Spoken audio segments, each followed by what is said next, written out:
friends, and welcome back to a very exciting episode of Coffee and Wrestling, a wrestling podcast with your hosts, Jamie and Mark. We are just a few days out from the Elimination Chamber in Perth, Australia, which ended up being, I don't know, I think I can speak for the podcast, a fantastic premium live event. It was better than I was expecting. Yeah. Unfortunately, we aren't like our friends mouthing off with Mike in the Four Sides podcast. We didn't get up at 5. No. I got up about 7 and started watching at the beginning of the men's elimination chamber, and then we went back and rewatched the rest of it. But honest to God, from beginning to end, it was really good. Even the pre-show was good. I wasn't expecting a lot because there really wasn't a lot to this card short of the elimination chamber matches. Right. 4 matches. This was the entire show. Yep, on the main card. But it really, I guess I had the benefit of not being live there in Perth after 4 hours for 4 matches, and they had a bunch of filler in between. Yeah, thank God for the fast forward button. Yeah, right. But yeah, no, it was a really good, it was a well put together match, or I'm sorry, pay-per-view, premium live event, whatever you want to call it. I feel like all of the matches really flowed well, and I really don't think there was like a lull in the entire. No, the intensity was high. I think the pre-show was. I mean, it's expected to be, not as exciting as the actual main card, but I think that's just supposed to letting get people you getting in there and all that. Yeah, that's supposed to get you hyped for what's next. And it really even the pre-show match was a really good show, a really good match. I mean, we all knew what was going to be the outcome of it, but it really kind of was able to showcase some women's tag team wrestling. You got to kind of put a couple extra people in Perth, so the crowd got a little bit more than this year, 4 matches. So it was all around. It was a really good pay-per-view. And I think they did a great job by starting off with the women's elimination chamber match. Started off a little bit slow with Naomi and Becky in the ring, but trying to get everything moving. Yeah, that first couple 5 minutes of an interaction before, especially since Naomi's been gone for so long. She still kind of have to find her groove with these other women in her division. So that you can get these good matches. So, but I think it was a good opportunity for her. Not that either one of them did poorly. It was just a slow build into probably a match that ended up stealing the night. To be honest, I honestly, it was my favorite match. Yeah, it really was my favorite match. But I don't think you can talk about this match without talking about Tiffany Stratton, who, oh my God, I think speaking personally, of new talent, was like the highlight of. 100% she stole the show. She really did. Went out there, she put everything on the line, knowing that she's just like fresh face in the main main roster, right? And kind of had to put it out there like I'm worth investing into. And I mean, obviously she's NXT. She was one that we were talking about a few months ago that had claimed that she wasn't ready for the main roster. She didn't feel ready for the main roster. Yeah, this time last year she wasn't ready. And she wanted to stay in NXT to hone those skills that she was lacking on. And look what it did. Obviously it did well. Her promos have been great. Well, that promo they had with all 6 women earlier in the week was great. And I feel like right then and there, Tiffany Stratton really showed how well she's developed in that. Yes. Because there wasn't, between all 6 of those women, there wasn't a single boring part, or there wasn't one that said something that was like, ooh, that one didn't come off too well. Right. Every single one of them had a part. They all know they're part of this match, and they were able to bring something to it. But Tiffany Stratton, the newest one out of all of them, I mean, short of Naomi, who's just been in a different company. Right. But yeah, she had a lot to prove. She went out there, and I really think she put on her pants and walked out there and said, I'm the shit, and I'm going to make you realize that I'm the shit. I loved it. I mean, she was like, I'm going to hop on this plane for 20 hours, and I'm going to make it worth it. Right. She showed off her athleticism as far as her gymnastics abilities.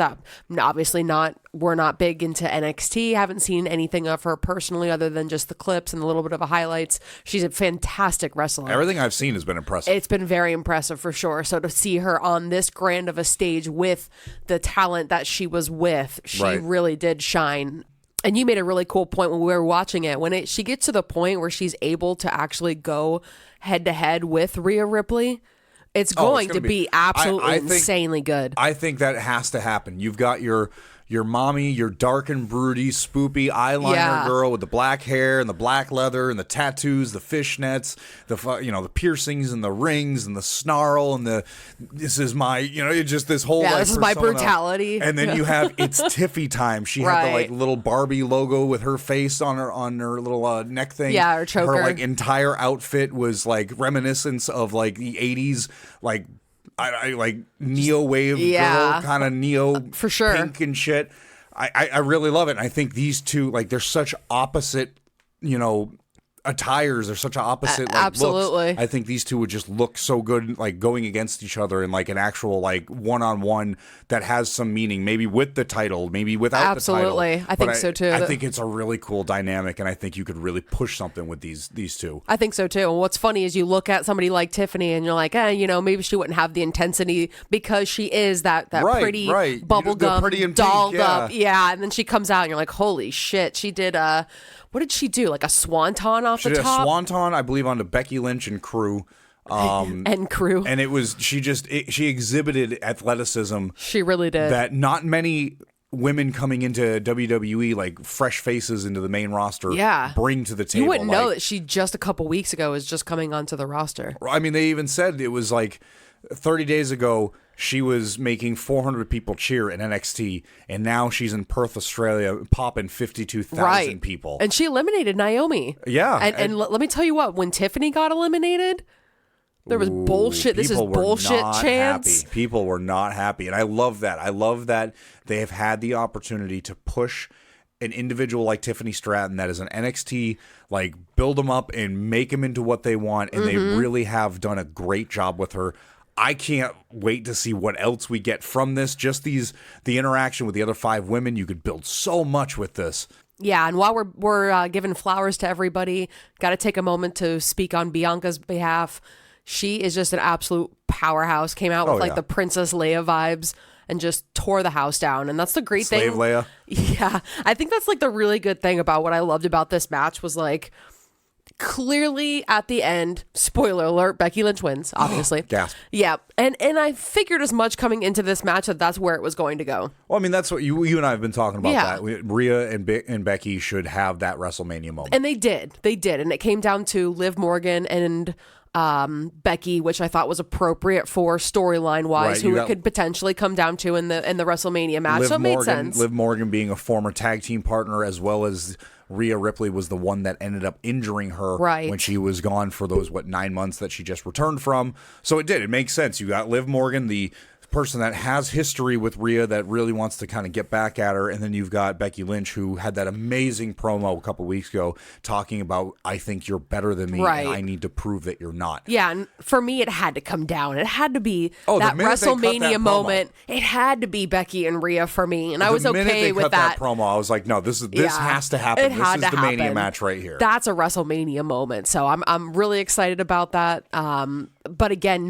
coming into the match, knowing it was going to be more than likely Becky, I wasn't disappointed. Right. Because everybody fought like they all had a really good chance. And again, we're giving out props. Everybody deserves props in this match. They all did a great job. Raquel has been dealing with some personal health issues. She dealt with like a flare-up where she has basically like hives and like her body like attacks itself. She had a horrible like hive breakout while she was doing this match. All swollen while doing the match, but she killed it. She delivered. Absolutely delivered. But I mean, what are you going to do? Okay, so it says here that she was in for 25 minutes. I mean, when you're at that level, though, that's incredible. When you're at that level, you've traveled this far, you have all of these expectations. The company is entrusting you and saying, hey, we want you to put this show on in such a big stage that everybody's eyes are going to be on this. And you look at it and you're like, this is 25 minutes. I'm going to be miserable for 25 minutes. And I guarantee, especially with how strong shit that girl is, 25 minutes of being miserable is not... Exactly. She's used to something like that. Make that flight worth it, that 25-minute run where she's pushing herself. Right. But, this is like a true like testament to how much these individuals have to put into their art. Like, she went out there swollen as hell, most likely in an immense amount of pain and uncomfortability, and delivered. And actually, like, she pulled all the spots off, and it was like nothing. That double powerbomb was intense. It was nuts. Like, she really, like, even beyond the idea that she had a flare up and she was dealing with all that, it didn't seem like it. There and just absolutely ruled ass. When it was her time to shine, she came across as the powerhouse that she is. And I remember when we were watching it, I was begging that they weren't going to just give her a roll up and get her out of the ring. Right. They gave her that double powerbomb. She tried pinning both Becky and then I think it was Liv Morgan. Yeah, I believe so. And then was knocked out by Bianca. It just... the way that they let her out of that ring, that they got her out of the ring, was great. It put her up as like one of the strongest women on the roster, but it also it also made sense because she just did a double power bomb, tried to do 2 pins, and was caught off guard by Bianca, and that's how she got put out. Right. Did not make her look weak at all. None of these nobody looked weak. Yeah. This, and again, we said it before, but this by far, the women's elimination chamber match, took like the top match out of the all 5 matches. Set the bar high. Really high. All right, so here's my question for you. Was Seth Rollins wearing carbon fiber Jinkos on the Grayson Waller effect? God. That whole segment.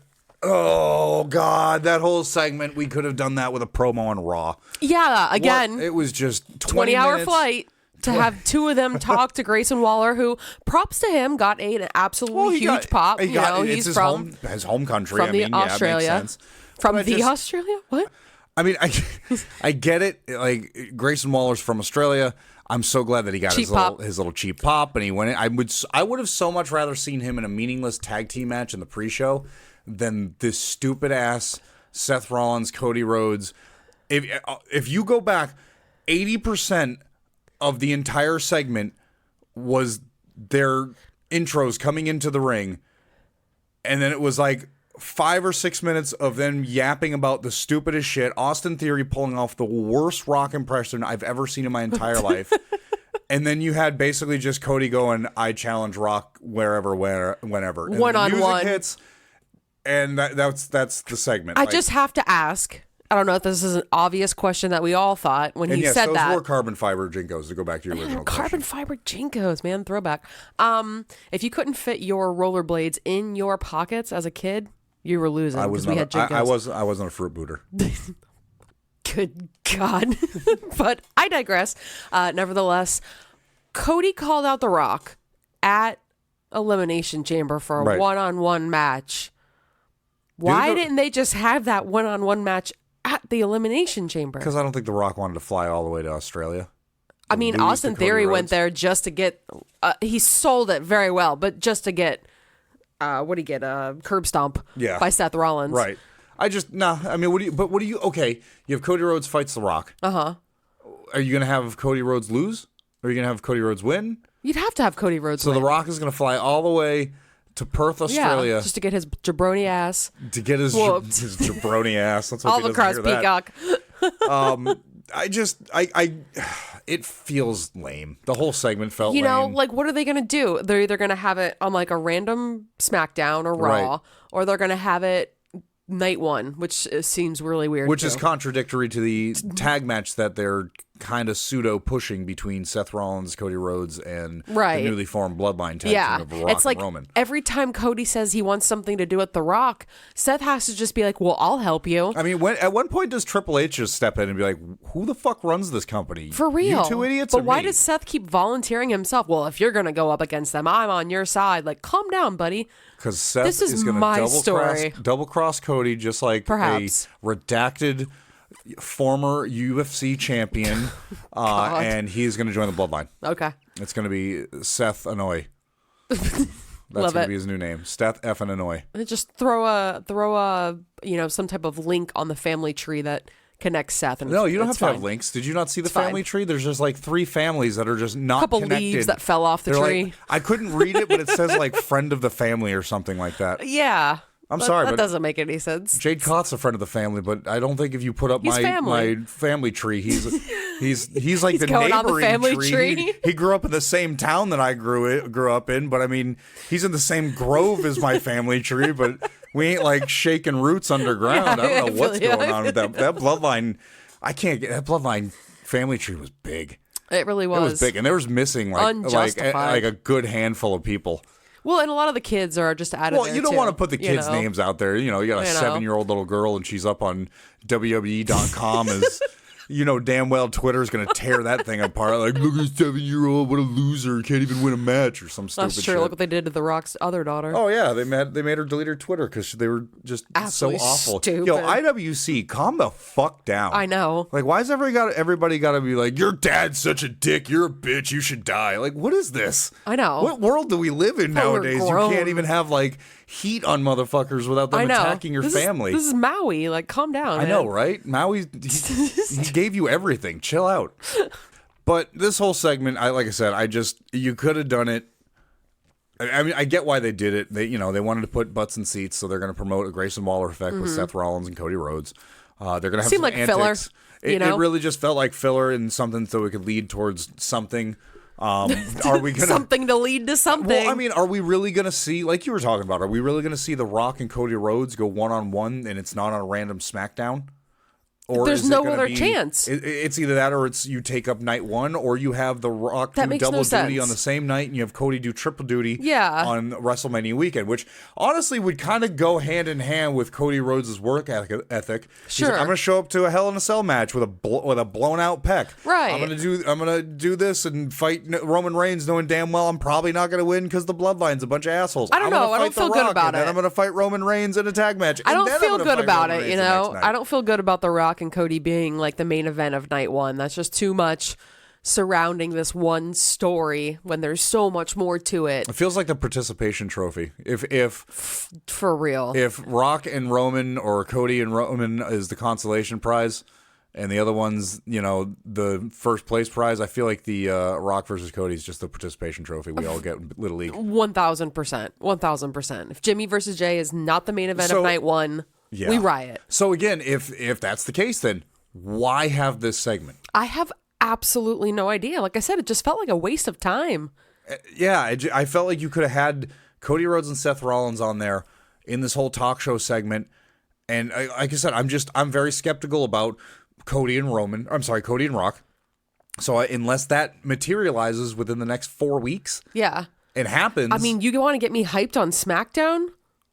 Have The Rock, who is the man behind the show, SmackDown Hotel, like legit, that's his show. It's literally his show. Have Cody versus The Rock on SmackDown. That would be huge. I mean, of course, but I feel like they're never, ever, ever going to do that. So I don't know in the slightest what to expect from this. Well, what we do know what to expect from is Drew McIntyre's going to WrestleMania. Drew McIntyre is going to WrestleMania, which, I mean, with the forward momentum that he's had over the last couple of weeks, I believe that there should be no speculation as to whether Drew signed another contract after the amount of fireworks that happened after the match. I have a feeling that Drew and WWE might have come to terms with some sort of agreement, possibly. Agree. I mean, they probably shot off more fireworks than I pay my mortgage in an entire year. It was a lot of pyro. Like Cody got a shitload of pyro when he came out. Oh, Rhea did as well. I mean, that makes sense. Of course. We'll get to Rhea. Like that's my poor little heart. Let's talk men's elimination chamber. Men's elimination chamber match. And again, the elimination chamber is always an exciting match. Not my favorite personally. I know it's a lot of other people's favorites. I can get bored very easily. These two, and we already talked about how over the women's match was. The men's match was right up there with it. And it, just like the women's, they have a lot of storylines within the chamber and within the participants. Logan Paul and Kevin Owens. We had a surprise entrance from AJ Styles. LA Knight's just beefs with anybody and everybody. He particularly was kind of beefing with Drew McIntyre. They started off the match. But it was just a really good, solid match between everybody. You had nothing over the top and like ridiculous. Bobby Lashley looked like a monster in there. Kevin Owens looked like a maniac in there. Randy Orton literally looked like an action figure, like with the plexiglass hitting him and like with the light, like the plastic case on an action figure. And like pivotal, like I don't know, he's at like his peak right now. Randy Orton, dude, everybody looks incredible. I mean, AJ Styles, like everybody for their age, just Logan like Paul, knocking I hate like bringing up Logan Paul, like he's just a phenomenal professional wrestler, but he's really like leaned into this. He looks good. He's working wrestles hard. Well. He, the promos he cuts are, I feel like they're typical what you would expect from Logan Paul. Sure. But it's nothing more than that. It's exactly what you would expect from Logan Paul. They're like 3/4 of a promo, 1/4 of like social media post out loud. Exactly. And I'm not really a big fan of Logan Paul's promos. I'm not a fan of Logan Paul, but Believe it or not, I'm actually going to give him credit here because I liked what he did with his time while he was waiting. He had a Sharpie and he was drawing like devil horns and like yelling at the crowd like I'm the devil, and he Kevin sucks on it. Drew like this picture of like a really overweight Kevin Owens and was like, this is what he looks like. And I was like, you know what?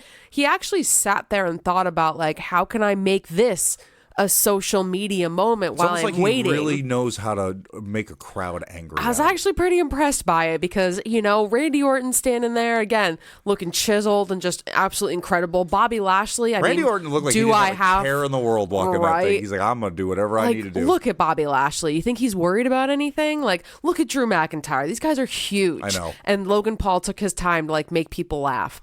And I was like, you know what? That is absolutely incredible. I did enjoy that. Although I really did not enjoy the ending. I'm sure that's probably an overall just understanding. Now, let's just say, of course, everything's, no disqualification. You can do anything. Obviously, AJ Styles came in.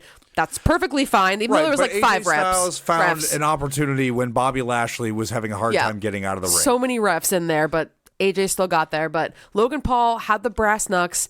He's like pumping himself up. It's like way zoomed in, and I'm like, this is really awkward. And then all of a sudden, from out of nowhere. Out of nowhere. Yeah, you got the RKO, which was absolutely hilarious. Unfortunately, it turns around and Randy Orton ends up losing because Logan Paul uses those brass knuckles on him. The only reason you're going to get the Viper to get knocked out by Logan Paul. Well, and it makes Randy Orton look good, too. After you step away and look at it, you're like, okay, Randy Orton didn't take the pin. Yeah, it's the same thing as we're talking about Raquel. She didn't look weak. Randy looked strong the entire he needed match, the brass and then knuckles got to hit lose. with an unfortunate situation that took him out. Right. I mean, it's the best way you can put somebody out without making him, look bad. And this helps Drew. This is going to be a good storyline with him and Seth. I think he's been on fire as a heel. And this just adds more fuel to Kevin Owens and Logan Paul, which is just, I think, inevitable at WrestleMania again at this point. I don't see Logan walking out of that with the belt. I mean, I think it's just all publicity stunt up until WrestleMania. At this point, though, right? Like when this first happened, when Logan Paul got signed to WWE and said it was a multi-year deal. Yeah. Right? I think everybody. It was a joke. We were all laughing. Everybody initially were like, "This is laughable." What were they thinking? They've done this. What is this? Oh my God, ridiculous! And now that we're a year and a half, I don't really remember when it was. I'm not even sure. I feel like.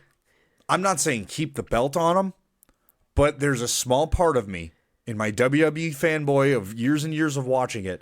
There's like a small part of me that wants him to stay in the WWE and to stay as a heel and just continue this tirade of being this social media annoying, F-boy. Bringing different fans in, I mean, bringing he's got millions of TikTok followers or Instagram followers, whatever social media he's social on. media he does. I don't know. But you know what I mean? He brings a different, and we're getting older, so it's kind of hard to remember this sometimes. Like there's a different generation looking at the WWE. A younger fan base too. Right, and that's a really good way to bring that younger fan base to realize that, this isn't just fake fighting. This isn't just, a bunch of sweaty men throwing each other around and grunting at each other, pretending like it matters. There's more to this. There's a lot of entertainment. Yeah, right. There's a value in sitting down and getting invested in something like this. It's a community almost once you get into it. I don't think it's a bad move. But, I don't think it's a bad move because I think Logan Paul has taken the time to train and to learn the art. Point. He's really put everything he needs to into being the best he can. And honest to God, like you said earlier, you can't hate him. He's been phenomenal. No. Is he going to go down as one of the top 20 best wrestlers ever? God, no. No, but he might go down as one of the top 20 celebrity wrestlers of all time. Like, honest to God. Him and Bad Bunny. Bad Bunny, for me. For sure. Absolutely incredible. And then even that right there, you now have somebody like Logan Paul and somebody like Bad Bunny, one of your top artists of this modern day, and one of your top social media stars of this modern day. Sure. They both love professional wrestling. I mean, come on, you're trying to get Damian Priest as a face at some point, right? Oh, yeah. Have him tag up with Bad Bunny and have Logan Paul and The Miz fight each and have it in, fucking Alaska. It's I don't know. Lakes, right? But you know what I mean? Like it's impressive how at this point I'm not adverse to Logan Paul if he were to I mean, I'm sure he's going to defend his title at WrestleMania. Yeah. My assumption, I believe yours is as well, that it's going to be Kevin Owens. Of course. if he retains against Kevin Owens, it makes sense. Other than the idea that I think Kevin Owens needs a belt, he really deserves it. I get it. I understand why you would keep that belt on him, because it would be Dominic Mysterio style. Exactly. Heat. Cheap heat. And then I think Kevin Owens at that point, if he puts over Logan Paul like that, you got to put him in the world title match. You got to put him in the world title picture. He is world title quality. He is above that United States title. But if they give it to him at WrestleMania, I could see it as well. I don't know. Logan Paul. My prediction is Logan Paul and fucking Kevin Owens at WrestleMania. Oh yeah, it's gonna be good either way. That's the thing. Is he's a performer, and again, like we said before, he loves the sport. And it's funny. We'll talk about AEW real quick. When Mike Tyson, they made a big deal about Mike Tyson doing that Orange Cassidy match. I don't even remember who he fought at this point. On commentary, I was like, this is so stupid.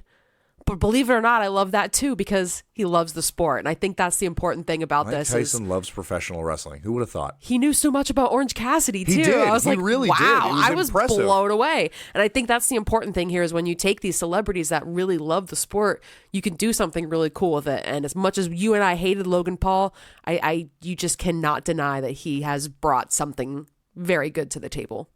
Did you notice though in the match, it wasn't that prevalent until the chamber match. I think I know where you're going with this. That one dark spot in the middle of the ring where if you watch it, and LA Knight and Drew McIntyre are standing there, it looks like somebody is holding a sign directly in the light. I don't know if they didn't realize it because they were just standing there probably during the day setting everything up and didn't notice it at nighttime. But yeah, there was just one dark spot that personally, as just being a weird person, say whatever you want, I was so distracted by that. It really was. I watched it. You were still sleeping. I woke up when I was watching Elimination, the men's match. And when I first saw it, it's all I could stare at for the next, hour long that it was on. All I could stare at was this dark spot that whenever two guys were in the middle of the ring. And again, this only happened in the men elimination chamber match because the women's, when that was going on, it was still daylight. So the shadows from the stage lights weren't as, noticeable. But it had to be the chamber because Nia and Rhea didn't have the same problem. There was and that's what I mean. It had to have been the chamber. It was some accumulation, some overcast. It was weird. All of these lights, all having the same shadow, blind spot, and it all accumulated this dark spot. But the only problem was when two wrestlers weren't standing there, you couldn't see it. It was focused right on the same height as everybody's head. It was, I don't know. It was just one of those things I couldn't stop watching it. And then when I rewatched it with you, it was 10 times worse. It was really bad. But props to the production team. I'm just giving props to everybody. Here's your flowers. Here's your fake points. I'll just be Drew Carey for the night. The shots that they got of the sun going down. Oh, the cityscape over Perth. With all the buildings. My God, they had absolutely that bridge that was lit up, with purple lighting. Wow. It was. You could tell they took the time to scout out spots to get camera shots that were just over the top and great for, absolutely breathtaking. It was amazing. That shot they had of the stadium, like you're talking about, the sun was setting. It was a bright orange sky. You could not have asked for a more gorgeous sky. God. It made me want to go to Australia. Buildings. You could see it. It was just a phenomenal sight. Australia, got to give you your props. The crowd, after thinking about how long these people had to wait in between matches, got to give the crowd their flowers as well. For sure. They came, they popped when they needed to. The hometown heroes got the above and beyond pops that they needed. Indy, you Grayson, guys showed up. Rhea. Got to give you the golf clap here. Yes. But the scenery, my God, breathtaking. I would just go down there just to see one evening because it was gorgeous. I know, right? Just one of those sunsets. Speaking of hometown, heroes, Rhea Ripley. Mommy. It's been 7 years since she has returned, and I believe, if I heard right, she is in the same city or right around the same city that she started training all those years ago. Got one hell of a pop in her match against Nia Jax. I think everybody kind of figured she was walking away with that title. Yeah, she better have. Both of these women walked out there, obviously understanding that Rhea's going to take that title back home. Knowing that she's the hometown hero, knowing that Nia Jax is not the favorite. Holy hell, did she do a good job making it very apparent that she was a threat to that championship. Yes. That she was not a jobber, that she was not going to walk out there and have mommy just stomp all over her and hit her with every move that everybody wants to hit. For the first 10 minutes of that match, Rhea Ripley got thrown like a rag doll, and you don't see that with Rhea. No. Right now. No. It just, but I got to give these two their props. What a phenomenal match between the two of them for a 15-minute match. Knowing who's going to win, it was just, I got to give Nia Jax credit. She really did a good job in this match. She really did. She was a great heel. She made everybody hate her. And I think it's important to do that because then the crowd cheering for when she finally does win was great. Her with her family was awesome. And as soon as everything went off the air, she just lost it. Yeah, props to her for keeping it together. You could see she shakes her head, confirms, and then the tears just start flowing. So good for her. Glad she could have a moment with her family. That's just so awesome. I mean, her family was right there ringside. They had, we were talking about the pyro before, the shots they had with both Drew, with Rhea, with anybody who won a match, the shots that they had with the pyro going off, you can make promotional stuff with all that, with everything they took for months on end and never do it twice. The production they did in this was amazing. Elimination Chamber has been by far one of the most visually, pleasure. I don't know what to say pleasurable, but one of the most visually stimulating premium live events. Bar none, close to WrestleMania. And that arena vibe is just so cool. The outside, you even said that outside arena vibe where you have special. The open with the covering, and it's just there's something special about it. And this is what separates WWE from the rest of the professional wrestling world. Is the production value, the amount of effort they put into these matches, into the premium live events. The shots that they have, showing the future opponent in the background. Right. The future progression of the storyline. Right. And if we're going to talk about future progressions with storyline, we really have to say something about AEW. Tony Khan has just hired, and now I believe her name is Jennifer Pepperman. I'll double check that. Has just been confirmed to be All Elite, and she will be helping to make the storyline more cohesive with the everyday taping of They're sitting her directly Dynamite, next to Tony Rampage, Khan. Collision. So do you think she's going to be sitting there just with a newspaper, and when Tony gets super excited about an idea that's not going to really work, she's going to smack him on the nose and be like, calm down. Let's needs to do that. I think that's, calm down, let's think. I think that's what this move is they're bringing in somebody else that isn't Tony Khan, that isn't the little boy in his sandbox with all of his action figures, choosing the matches over and over again. I think somebody's going to be like, okay, well, let's only play with these certain toys for right now. Let these get some, let them cool off for a little bit, and then we'll bring them back into the fold when we need them. Right. There needs to be some focus on important storylines, and I think they're there in some aspects, but I think they're really far behind in another aspect too. I mean, and sometimes, real quick, sometimes WWE will set up their storyline 10 weeks in advance, and you're like, oh my god, this is so boring. This is too much. This is too much. But then AEW will set it up, and they're like, next week it's Bryan Danielson versus Jun Akiyami, and everybody's like, well, who the hell is that? That's the one nice thing about WWE is that 10 weeks, at any point in that 10 weeks, you can jump in and catch up with the storyline within an episode or two. Right.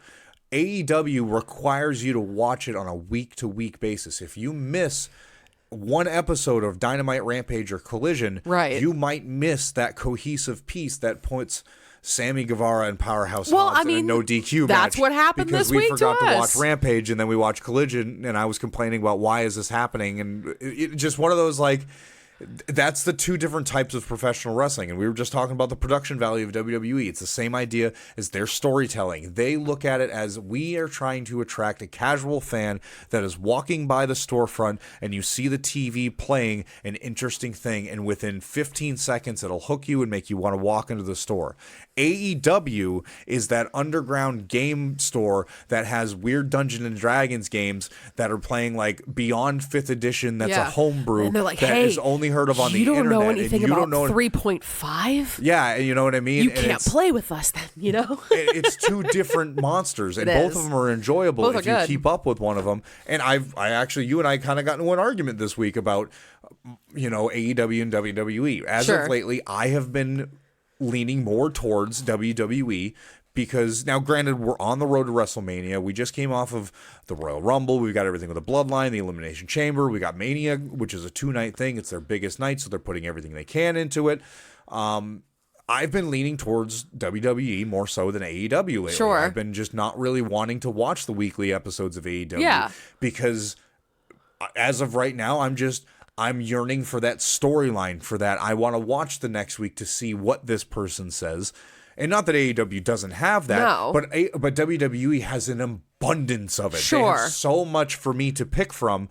And I can do, it's been more enjoyable. Right. But I enjoy the professional wrestling aspect of AEW. The matches they put on. They had Danielson and Jun Akiyama this week. Right. And it was an amazing match. And it the really idea was. that had related to Eddie Kingston. But if I was a casual fan and walked by and saw that, I would have no idea that this was just strictly to push Bryan Danielson and Eddie Kingston at Revolution. Right. I'm just looking at Bryan Danielson and this random professional wrestler that has a history in another promotion that I might not know about. So to me, it's like, I don't know what I'm watching. If you didn't know that, then you would know that, you know? Right. If you didn't see his card show up, before he walked out and it had the DDT Pro logo, maybe you wouldn't have known that, or maybe you don't even recognize the logo. I don't think you knew that because as soon as you saw it, you recognized the DDT Pro logo. Like, and you're like, he's from sense. DDT Pro. But I feel like that's going to be a good thing for AEW, and that's, I think, the whole... that you always hear the criticisms, especially the Eric Bischoffs, the Dave Meltzers, the whoever. The cohesiveness is not necessarily there. The long-term storytelling. Storytelling just not. It's just not as prevalent in AEW as it is in WWE. But see, I'm on the other side of the story where, exactly like you said, I'm into WWE, but I'm hooked on this Hangman Swerve. And Smojo is just in there because storyline, and that's just I guess what it is. He just has the belt. That's no big deal. Like, why is he in that match? There's a lot of storyline that hasn't happened yet. Clearly, the Dynamite after Revolution is going to have Mercedes Moné. The potential for Okada. You don't know that. It hasn't. We have Will Ospreay this week. Hasn't been officially announced yet. Yeah, there's a lot that hasn't happened yet, so there's a lot of potential there. I'm still waiting to see what's going to happen with Tony Storm and Mariah May's story. Yeah, Okada and Will Ospreay just finished up their final matches. Yeah, there's a lot going on, especially since we are almost to my favorite pay-per-view of the year, AEW Revolution, and we're going to have to tell each other, because we don't even know. No, we haven't discussed this yet. Discuss our hashtag CAW predictions if you haven't already done so. Make sure you follow us on Twitter. I will be that guy, or X if you're cool, at CAW Wrestling Pod. We will also be doing our predictions on there, hopefully before the pay-per-view starts. And make sure you use hashtag CAW predictions and see if you can best Jamie and I. I know I'm still the reigning predictions champion. I have the predictions cup. You can't best me. I don't even know.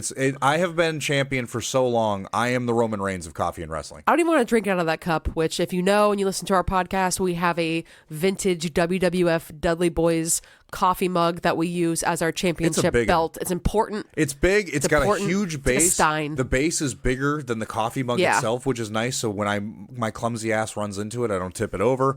And the predictions champion for the first pot of coffee when we're recording this podcast, the loser has to actually go refill their coffee every time. Sure. I haven't enacted that yet. Plus the bragging rights. And it's been a long time since I've been able to beat Mark with my prediction. So let's just go ahead, jump right into it. Usually she just beats me on, the normal way. Yeah, right. This is going to be a tough one. I think it took us quite a bit of time before we actually hit record on this podcast, on this episode of the podcast, to think about what's going on here. There's a lot of progression. There's a lot of what could be the end of some stories here. And what better way to start off the predictions than by talking about the end of the biggest story. The tag team championships are up for grabs. Sting and Darby Allin will be defending against the EVPs, your EVPs. Not my EVPs. The Young Bucks. Now, I just want to remind everybody, this has fallen in line with exactly how I portrayed that it was going to pan out. And I know you were in agreement with me. There's got to be rubbing it in. Sting and Darby Allin. This is why I'm the CAW predictions champion. You can't best You're really me. Good at I think of this You're shit. Really Tony good at Khan it. just looks. I swear to God, he has a link into my phone. I say shit. He's like, oh, that's a good idea. We use that. Sting and Darby Allin were going to win the AEW World Tag Team titles from Ricky and Big Bill, and then they were going to get challenged by the Young Bucks at Revolution. Right. And here we are. We are. Sting's final match, his retirement match. Real quick, just big fuck you to WWE if they don't allow any of the footage from Sting's career to be used. You can suck a nard if you. That is the biggest pile ridiculous. of bullshit in the world. How are you going to put a man in the Hall of Fame and then be like, well, we don't want you to use any of your stuff? Eat a dick. I'm excited for this match. This is going to be a gnarly match. This is huge for me personally because as a little stinger, this is crazy. Like being 3 years old when I lived with my real dad, this is like what we used to watch was WCW. Like it's crazy for me to be able to finally have this. He's having this moment where this is it. I mean, this is Sting. All these years later. Sting. Yeah, it's huge. Where they're having it, it's huge. It's really cool that they're letting him have his moment. What is going to happen here, though? I don't know, because the thing with Sting, like, I was never a WCW head back in the day. I didn't really watch it a lot. Yeah. But I knew the man with the face paint and the baseball bat. When he showed up, for sure, it was over. Some like, there was rendition of nothing Sting. you could do. Everybody knew about him. Like, there was, like, universally through WCW, WWF, you just knew Sting was that dude that you did not want him on your bad side. And I eventually started watching Sting when he joined the NWO. He did the double cross. It was just so good. And now to see him wrestle the way he has now, where it feels like he's even more active and more daring with his moves now at 60-something years old. Right. I don't know what to expect. We've seen him get slammed through tables by Sammy Guevara. He's jumped off of tables onto Butch. He's been hit with chairs, baseball bats. Like he's done cinematic matches. And this is his last match. You know? He launched Darby Allin over a house or a trailer. Like, and this is his last match. This is his last hurrah. This is like, I don't know what to expect. But and then, there's one more thing that you have to add to this. Ric Flair went to the Young Bucks. I know. They still haven't touched on that yet. I mean, Brandon Cutler said that reports are saying that Ric Flair left with a smile on his face after talking to the Young Bucks. So yeah, he would know. He is a reliable source. Yes, indeed. He is a reliable source. So I don't know what that's going to have to do with the ending of this match. But it's huge. It really is. This really is the end for Sting. But I don't understand how they could win this match and retain said tag team championships when Sting will no longer be able to perform in the company. You do the classic, he wins, and then they both relinquish the titles at the end of the match. Right. Like, it's the only way you can do it. Or Darby's like, I'm looking for a partner. Anybody want to be my friend? But I'm staying out in the van. I don't think we're going to need to worry about that, though. I don't think we're going to need to worry about that. Young Bucks are walking away with these belts. Do not think. Yeah. There's no way they're not walking away. With the amount of heat, they're EVPs. They're leaning into everything that everybody says they are, and you're going to tell me they're not going to take the titles? Like they need to. The IWC, like, I can't believe that the Young Bucks actually took that match from Sting and made him lose his last match in his hometown. And I'm so ready for it. Yes. I'm so ready for it. Young Bucks are totally winning this match. Isn't that the important thing? You put I'm ready for it. You put over the next batch of talent, right?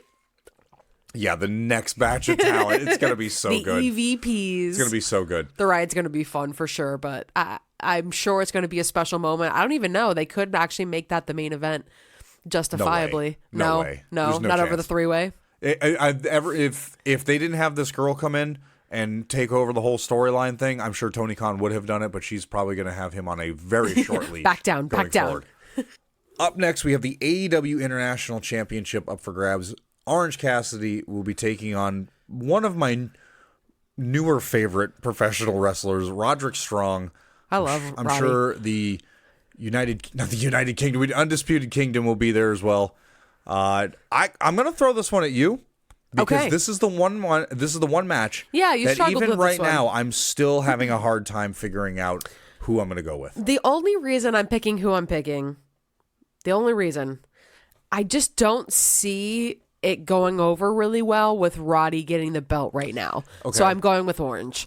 That's the only thing I have. I don't know if somebody as big and as over as Orange Cassidy should lose right now to Roddy. And I don't think that Matt, Mike, or Roddy have done anything wrong since they've done all this with the devil and everything They like haven't, that. no. I don't think they've done anything wrong. I think they're all just unfortunately, victims of circumstance. yeah, they're victims of Adam Cole being hurt and the storyline kind of having a halt. Right. But I don't think Roddy's got the hype to have that championship, especially over somebody like Orange, who's just defended it in a Texas death match the other day. Like, not that Roddy couldn't fight like that, but that was before he also defended it in a 7-man match in Progress Wrestling. Right.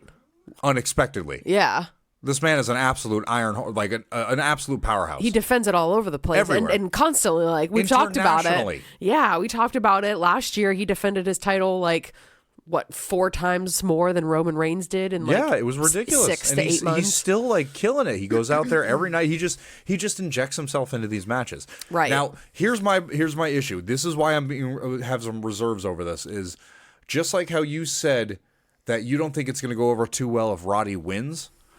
There's a part of me that kind of is looking at it in that aspect, thinking that's perfect. Like, they're a heel faction. Sure, you're not supposed to like it, and not that Orange could use a new storyline, but I could see Orange doing something more than just the international defenses. Mm-hmm. Like, I love it. I think it's a great, shtick for it. Sure. This is his second title run with it, and it's now reached a point to where if he was to lose that title, it would make sense, and you can have him start building towards something better than the Intercontinental title. And he built up that title. Like, he made it something that was really important. And not that it wasn't before, but because he was constantly defending it and doing such a great job defending it, this belt has such a pedestal, underneath it. So, yeah, it could be the next best thing for Orange Cassidy. I just don't personally think it's here. So you're going with Roddy? No, I'm not going with Roddy. I'm going with Orange Cassidy. Okay. I just have my reservations because, like I said, you have Matt Taven and Mike Bennett. I said that backwards. You have them. You said it right. Matt Taven, Mike Bennett. You have them too. as the ROH tag team titles. Right. I could see another belt within the Undisputed Kingdom. That was what they hinted at months ago when this all first started, was that they were going off their belts. I could see that happening, and I wouldn't be mad at that happening. No, and Roddy's we're fantastic. talking about storyline. I feel like that would be kind of good for that faction to get a boost to be like, okay, maybe we're not just a joke group that has, we're playing dress up for a while with Adam Cole. Yeah, and for then sure. Have this kind of result. Well, I think maybe that's something that Jen might be helping to work on is what can we do with Roddy? What storyline can we do? How can we make this more important and get off the neck strong and the giraffe print and stuff like that? They were so funny. Like, you wanted to like them even though you knew that there was a potential of them and then as soon as they did this Adam devil Cole thing, it just was like, it just turned the tides on him in not a good way. Right. But they got the worst feud of the year was Adam Cole versus the devil. What a shame. Or I'm sorry, MJF versus the devil. Huge build up and just not the greatest. But no, I've got to go with Orange Cassidy on this one. I think I got to go with my boy, the Sloth King, head of the table, better than Roman. All day, every day. I'm sorry. No joke. Oh, that's a hot take, but yeah. That is not a hot take. Agreed. Look at the stats. Look at the stats and tell me I'm wrong. I am right there with Orange you. Cassidy all day. I am right there with you. Okay, so then the one that I actually struggled with and went back and forth multiple times was Will Ospreay versus Konosuke Takeshita. Okay. I got to go with Will. That was my gut. That was my gut. Takeshita's had a good run. And he's gotten one over on everybody so many times. And then have Will Ospreay come into AEW. I think he needs the win to put him on the level that AEW wants him to be on. I think that they're going to do the opposite. Take a card right out of WWE's page. And you're going to think that Will Ospreay is going to win because, I mean, come on, this is his first All Elite match. Well, I mean, he's supposed to fight this week on Dynamite, but this is like his first big match as being All Elite. Right. Of course, Will Ospreay is going to win, but it's Don Callis and Konosuke Takeshita. I feel like they're just going to backstab Will, which is good because he needs to put some distance between him and the Callis family. 100%. 1,000%. I think a lot of them do. So you're going Takeshita. Yeah, I'm going to go with Konosuke. Bonus point. Yeah. What's the probability that Okada's going to show up at Revolution at this match? Very high. Because he has a history with Takeshita. Very high. And obviously he has a history with Will Ospreay. Sure. What are the chances that he is going to be on Ospreay's side? Thus making more sense why he would divide from Don Callis' family. Right. Right. I'm not saying it's going to happen, but I feel like bonus point. Gotta make sense. I think Okada's showing up. I'm listening to him for change. If not at Revolution, it's going to be at this singles match. I think it's going to happen before the match starts. I think you're going to have Takeshita come out with Don Callis' family. You're going to have Will Ospreay come out, and then you're going to hear the fucking change drop, and Okada's just going to be on the side. And it's going to be nuts. Okay. I love it. That's my CAW prediction. That's fun. All right, the Continental Crown Championship is on the line when Eddie Kingston takes on that clam digger Bryan Danielson. Dude, Nigel, he's got to be coming back. Like Nigel, he's been all talking, in. Before I even get to my predictions, all in, baby. Nigel has got to be coming back. He has been talking so much shit for like 2 years. But they've had like interactions between each other for 20. Back in ROH. I understand that. And that's what I mean. Like, he's just nonstop. Like, if it's not all in, it's got to be Super Card of Honor or something, because it's Brian's last year. It's got to be something. Like, it just... The Clam Digger kills me every time he comes out with T-shirts with the Clam Digger. He's constantly riding Danielson's ass about everything he does. And I forget it every time, too. So every time he says it, I'm just like laughing hysterically no reason. But so good. That goddamn Clam Digger. Absolutely fantastic. Eddie Kingston, Bryan Danielson. If you even have to ask me what I think is going to happen here, or who's going to win. I don't know if you have been listening to me in the past. Okay, so I hope we're on the same page saying Eddie Kingston's definitely going to keep this. He's definitely going to win. I mean, how's he going to go through all of that with that championship tournament match that they had? All those matches where he was behind, he wasn't going to win. He comes up, he's victorious, and then he's going to lose to Bryan in his last year? No way. Beats the odds. No way. No way. Eddie's going over. He's keeping that Continental Classic. Brian's going to start questioning his capabilities. It's last year. And he just gave his title to Zack Sabre Jr. Yeah, as the best technical wrestler. 100%. No, Eddie needs to hold on to it for a while and defend it across multiple promotions. Yes. That's what the whole intention of this was, and he needs to continue with that and be the person that defends it. And like Orange did with the International Championship, bring this, like some relevancy and some importance to that championship. So, yeah. Going Eddie all day. Gotta win this one. Well, you're talking the Continental Classic. Daniel Garcia had a hell of a time getting his first win against Brody King in that entire thing, which nobody thought he was going to do, which then, because of that, accumulated to where Eddie Kingston was able to get in the position he was to win this whole thing. Daniel Garcia is going to have a chance against Christian Cage of the Patriarchy in order to get that TNT championship. What do you think? I'm excited. I personally think there's no way Christian Cage and Adam Copeland's story is over. They've got more to that, and I don't think that they need. Yeah, but I don't think they need a title. A title to fight over. They can fight over anything. Anything could happen between them. They don't need that. I think if you leave the title in the picture, it dilutes the match. Yeah. Because now it's more than just... The story is so much more important than the title. The story. Everybody's talking about stories lately. Everybody's got stories to finish. What? And that's a long book. This is Daniel Garcia's year. You've been saying that for weeks. 1,000%. And what a great way to put rockets on his back and just go to the moon. Give him that belt. Yeah. 100%. Give him a TNT championship. Give him that belt. It's going to Daniel Garcia. I think Christian's done a great job, but he doesn't need the title. He's done a phenomenal job. But he doesn't need a title. No, the title is irrelevant on his shoulders. It is just a bragging point for him. And even then, it has been barely a bragging point for him because he's been... I agree. The daddy thing. Oh, my God. Everybody he talks to, the shit he talks. So good. So good. I mean, even the idea that he brought up Daniel Garcia's dead father, where he's buried, right? He said an address for his dad, and if you looked it up on Google, it was an address for a cemetery. That was for his mother. Both of his parents are dead. It's awful. He said how disappointed your mother would be, and then brought up your dead father. Like, you've got to be... Not only did he take the dead dad into accommodation, but he lumped in the dead mother all in the same thing without even acknowledging that she had and passed. There's your justification for why this story already makes sense. It was so good. Is there a bunch of storyline with it? No. And I think there's a lot of questions here that we need to circle back, and I don't even know if it was ever explained. Why did Adam get thrown out of this? Why is it automatically to Daniel Garcia? I think because they technically is the number one contender, he gets that shot. Right, I believe so. Even though they both didn't win, and I'm pretty sure they said Adam was the number one contender. So a little bit confusing here. Not sure, The only thing I can think is because Adam's not stupid. Neither is obviously Christian. They probably looked at the story and realized this wasn't the time to end that story. Let's do something for Daniel. Right. Let's put Danny over. Let's let him get this belt. It's more important for him to have that strap right now than anybody. Super young talent who's going to be like legendary the next 10 years. Right.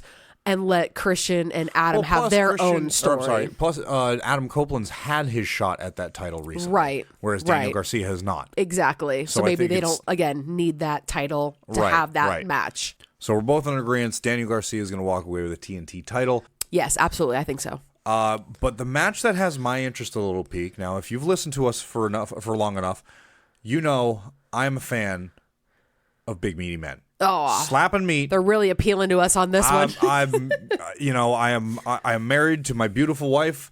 I have no problem with anybody who enjoys the male physique. I myself can appreciate the male physique as for somebody who goes to the gym and can look at individuals and be like, God damn, that is a good looking man. Sure.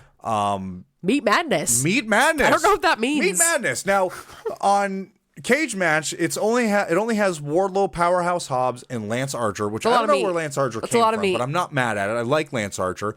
Me too. But on the wiki that we end up, looking at because it's just easy to digest, it also has versus TBA. So, and again, card is always subject to change. Yeah. We had Kiera Hogan had to call out sick this week, and Lady Frost stepped in for her, which was good to see her. Oh, you think Lady Frost will be in it? No, yeah. Oh my God. Sweet. No, that's more of like a Taya Valkyrie or Jordan some Grace. Meat, yeah. We need some meat. But we could possibly have another individual. We got Brian Cage could fit in real well. Okay. I know Paul White's fits great. A little bit broken, but Paul White could fit in there well. You got both Bear and Bronson, not Reed. I wish. I know, Bronson would be great in this match. Big man Maybe meat, Big slapping Bill. meat. I mean, he's big man. Big Bill, yeah. I mean, there's a lot of meat that could be in here. Who do you think's going? I mean, with the three that's announced, Wardlow, Powerhouse Hobbs, and Lance Archer. Who do you think's walking away with this? And God knows what the stipulation of what happens when you're the meatiest man of AEW. Did this take over the ladder match that they do every year? That I always look forward to. Yeah, who's going to win the Sonic ring? But they haven't. It might. You know what? That might be it. There might just be a fucking year's supply of steak hanging above the ladder instead of a brass ring. Oh wow, like a gift card to Outback Steakhouse or something. A gift card to bodybuilding.com. Yeah, right. Who do I think is going to win this? Okay, who do I want to or who do I think? I mean, this is predictions. You say whoever you think's going to win the match. If you want it to be who you want it to be, then that's fine too. I'm just loving the forward progression. I'm going to tell you what's going to happen, not what I think's going to happen. A big, huge, gigantic fan of Powerhouse Hobbs. I just want to see him do everything, win everything, and have an opportunity to go for Samoa Joe's title. Down the line, totally going to happen. I feel like, and here we go back to the Undisputed Kingdom. I feel like they're pushing Wardlow to win this. I really liked that promo he did the other day. I was half and half with it. Okay. I thought it was right up his character. But there was, as soon as he walked in the ring, he was screaming. Mm-hmm. And I understand what he was trying to do. He was trying to come very aggressive as soon as he starts speaking. But it felt unnatural to me. It felt like walking into a room, and you've been there where your boss just walks into a room and just starts yelling, just starts getting on people's asses. Of course, I worked for Walmart. Where did this come from? Right. And I understand what they were trying to do, understand what he was trying to do. Mm-hmm. It didn't really translate too well for me. Understandable, because this is new. Yeah, for Wardlow. He's not the best on the mic, so sure. I think he's got some finessing he needs to do to get better at it. Absolutely. With that being said, I'm going with Wardlow on this one. I am too. Now, the most recently confirmed match is the Blackpool Combat Club, that being Jon Moxley and Claudio Castagnoli taking on FTR, Dax Harwood, and Cash Wheeler. I feel like there's going to be more to it than just a simple tag match. They're talking about, no time limits, and that's below us, and Claudio walking 20 miles. I don't know. I feel like there's more to it than that, but I'm sure we're going to have a no DQ, Iron Man, double elimination, tornado tag, steel cage, first blood, and submission I quit match. It's going to be something ridiculous. Yeah, it's going to be something BCC, ridiculous. FTR, not afraid to go that extra mile. BCC definitely not afraid to hit somebody with the entire mile of whatever especially they got John in front and of Claudio. them. Yeah, so I'm sure this week we'll find some stipulations. We've also got the pre-show that will have probably 3 to 4 more matches on there. So we're going to see some extra stuff this week. Right. I got to go with BCC on this one, though. Ooh, we're just going the same route. This is bad. At least we got disagreed on one. Right. My gut was like, oh, FTR. But then I was like, hold on. Think about the story here. Like, any type of situation like this, BCC is always victorious. I don't really know what's going on with Cash and like his charges too. Don't need to be that guy and talk about real life as well. But I don't know. I just feel like if the FTR versus BCC match happens before the Bryan Danielson, Eddie Kingston match and BCC wins, then I feel like it's going to give everybody the impression like, oh, they already won. Right. Bryan's going to win too. It's going to feel like maybe Bryan's going to win. And it's going to feel, it's going to feel even better when Eddie does win it. So kind of feels like that might happen. It's going to feel great when Eddie wins it. But yeah, I'm going to go with Claudio and Mox going over on FTR. FTR, I feel like, has cooled off a little bit in the past few months. They have. Not anything against them, but they've just kind of not been on TV nearly as much. Well, I mean, that's really CM Punk with him being off of they lost Collision. a lot of steam when CM Punk, when he got removed from the programming. Right. So maybe this is an opportunity for them to kind of take a step back, recollect, and then get thrown back into it. Probably a good idea. And become the 7-star FTR that we've always known and loved. Yeah, grown to love them. Especially this is supposed to be their last contract as professional wrestlers. Right, they've got 3 years or something left. Dax said something, and I don't know what Cash's plans are. They said they make all their decisions together, so got to appreciate the love and support that they have for each other. But yeah, I think stepping away for a little bit would be a good thing, and let them build up some more momentum and come right back at it. Plus, there's some tag teams that a couple members have been out for a little bit. Private Party, they need some work, they need some push, they need they just came some back. time on the mic. You've got Top Flight, same thing. You just have one of the brothers back. Right. They're getting their momentum back. So the tag team division, I guess, could use a refresh, and this would be a good time to be able to do that. Now, unfortunately, so far there is only one women's match, although it be triumphant. Timeless Toni Storm is taking on Deonna Purrazzo for the AEW Women's Championship. Right.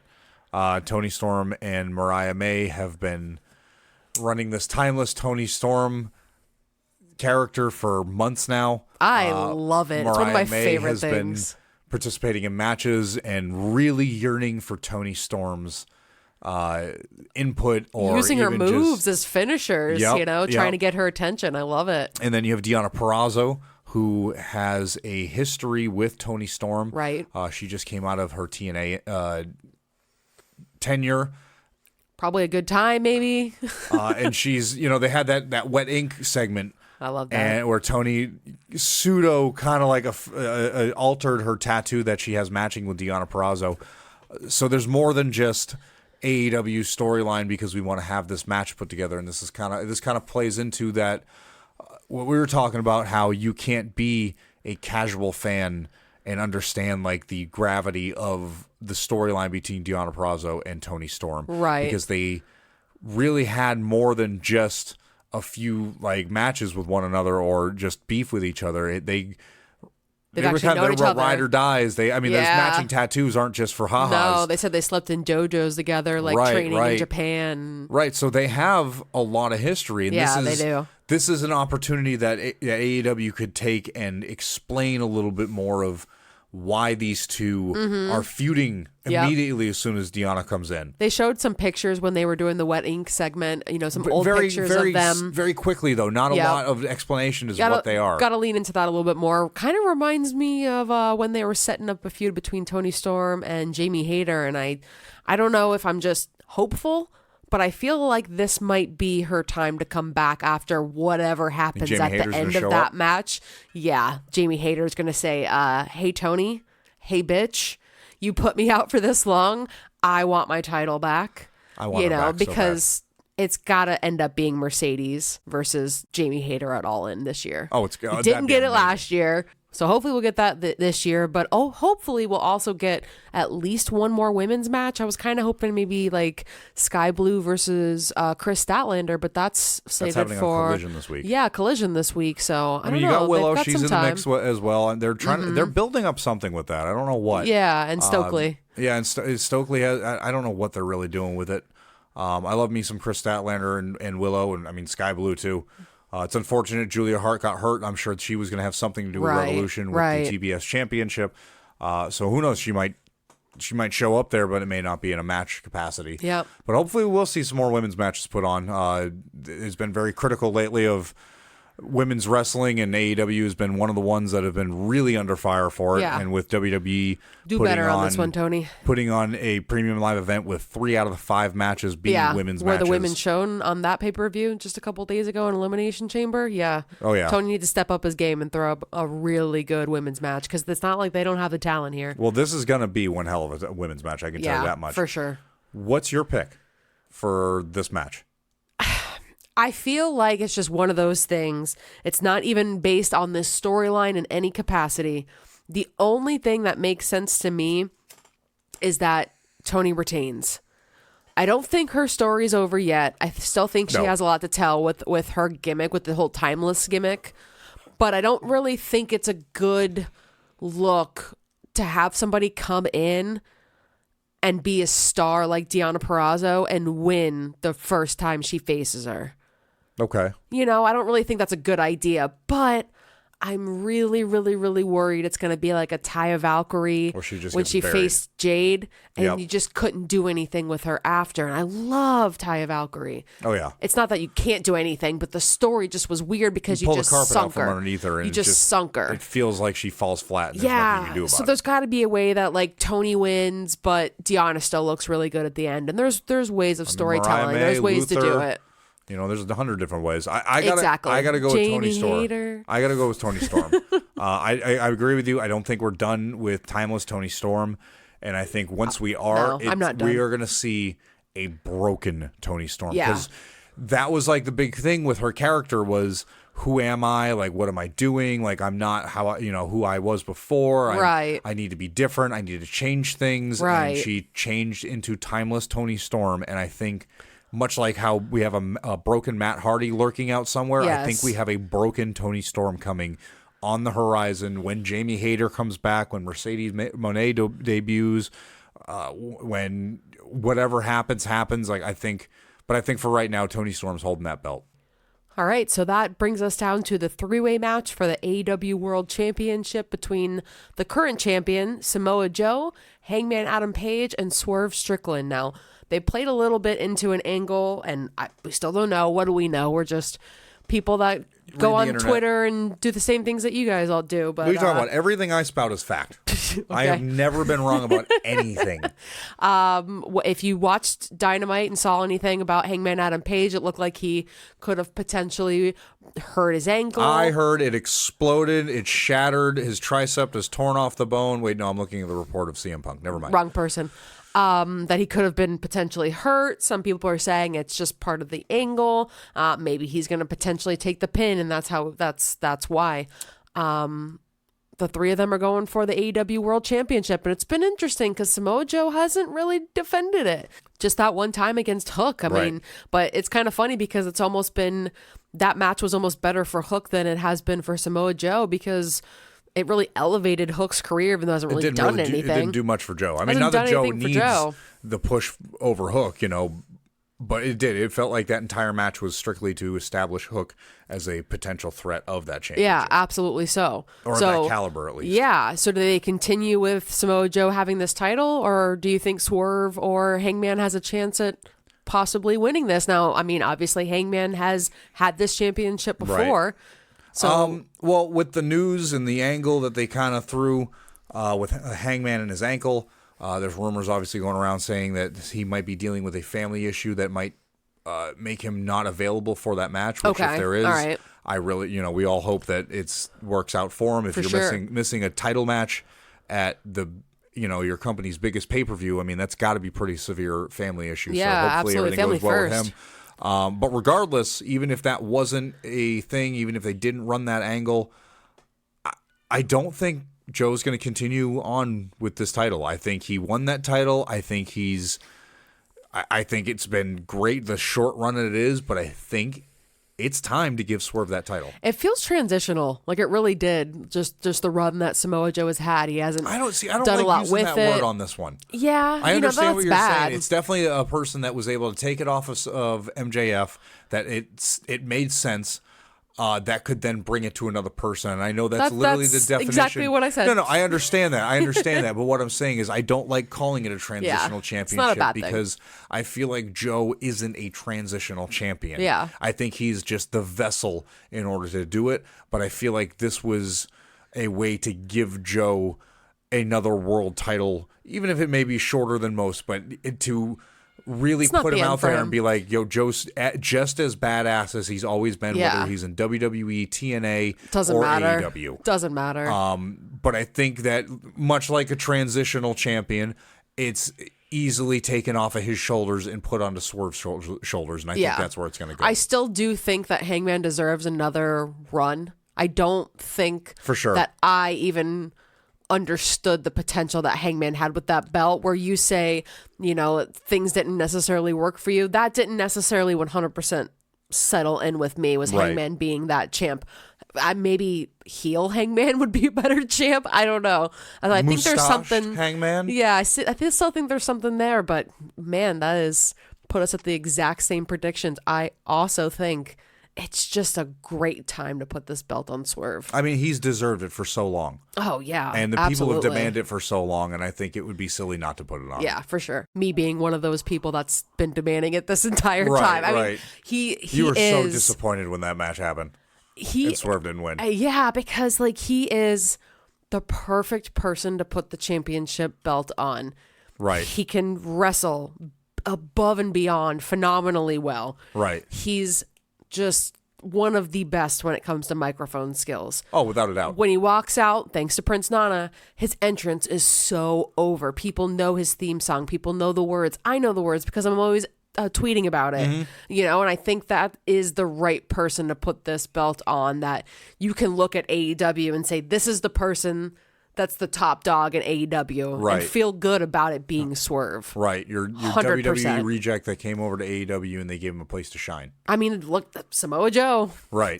Yeah, twice over. Same thing. Here you go. Here's your platform. You deserve it. Yeah, Swerve all the way.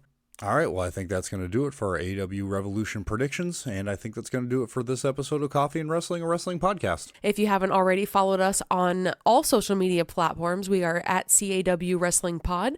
My personal X is at A Bacon Party, and you can follow Mark at Gunk Dudley. Start your week off right every Monday with a fresh episode of Coffee and Wrestling, a wrestling podcast, normally posted at 4 a.m.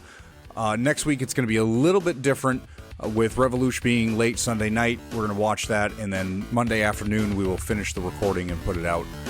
So it'll be a little bit later than normal, but make sure you keep your eye out Monday for a new episode of Coffee and Wrestling, a wrestling podcast. Thank you so much for joining us. We will see you in the next episode.